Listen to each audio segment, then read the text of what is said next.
नाज़िक KPK में security forces जे बिन धार कार्रवाइन में 15 दहशतगर्द मारिजी विया आहिनि।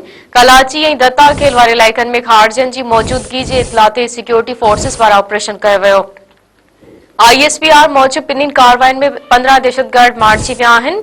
कराची में मारिजी वियल दहशतगर्दनि में संदन कमांडर आलिम महसूद भी शामिल आहे। ॿिए तरफ़ वज़ीर आज़म शहबाज शरीफ़ कामयाब कार्रवाई ते सिक्योरिटी फोर्सेस के ख़राज तहसीन पेश कंदे चयो आहे त सिक्योरिटी फोर्सेस वॾियूं कामयाबियूं हासिल करे रही आहे।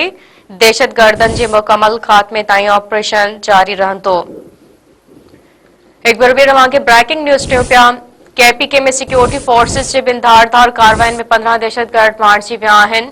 कराची ऐं दत्ता खेल वारे इलाइक़नि में खारजनि जी मौजूदगी जे इतला ते सिक्योरिटी फोर्सेस वारा ऑपरेशन कयो वियो। ISPR मूजिब ॿिन्हिनि कार्रवाइन में 15 दहशतगर्द मारिजी विया आहिनि। कराची में मारिजी वियल दहशतगर्दनि में संदन कमांडर आलिम महसूद भी शामिल आहे।